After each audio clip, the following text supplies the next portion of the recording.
Jama'a barkanmu da warhaka. Sunana Abzuwa Mamman a cikin sabon shirinmu mai suna Muryan Jama'a. Shiri ne da zai ba wa mutane damar bayyana ra'ayoyinsu akan abubuwan da ya shafi rayuwa. A yau dai ga muna a jihar Gombe a cikin kasuwan Tumfure. Za mu zo mu tambi masu ƙananan sana'o'i mu ji nasu bayani akan yanayin rayuwarmu na yau da kullum.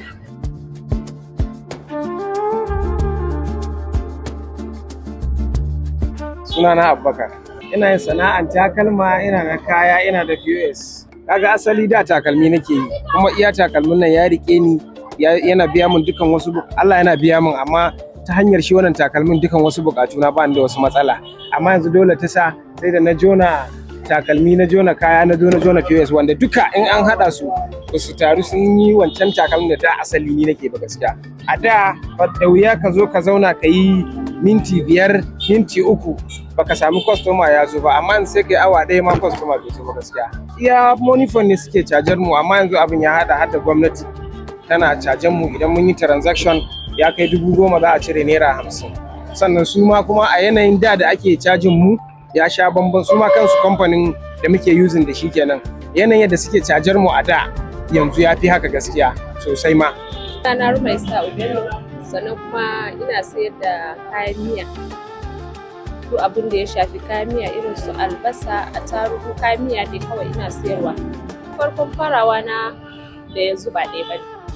Da farkon fara kasuwa na gaskiya ina yin kasuwa sosai, ina sayar da kayan miya sosai, amma na yanzu sai ya zamana in na ɗauko ko da plastic ɗaya ne in sayar da shi babu, sai ya zama sai yi kwana 2 da shi saboda ya yi tsada.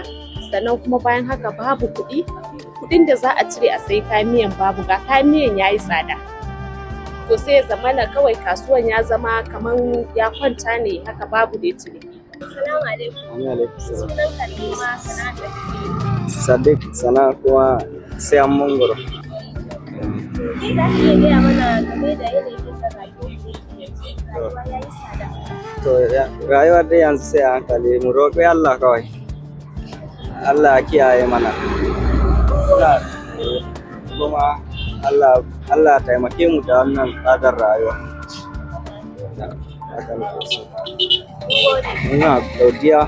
Sunana Brenda Daniel, muna sana'ar restaurant. Muna sayar da abinci, muna sayar da su shinkafa, muna sayar da tuwo. Shekarun baya kasuwan da yana tafiya, amma yanzu mutane sun san due to economy kowa kasuwa ya dan sauka ba laifi. Amma duk da haka mun gode Allah.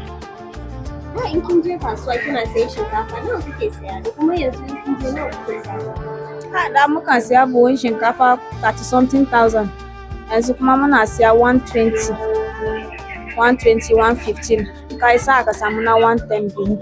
Economy din ma ya sa mun kara kudi abinci, don ba za ka iya sayar da shi da kana sayar da shi da ka kara sayar da shi yanzu ba. Da yanda kana siya abubuwa da ba, da yanda kana siya yanzu is a bit high.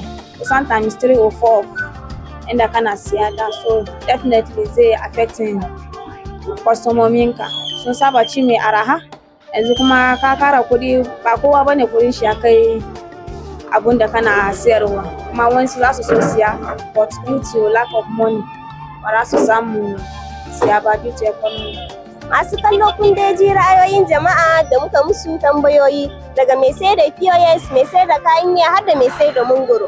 To, za mu zo mu ji daga gare ku. Kada ku manta ku yi subscribe, share da kuma like.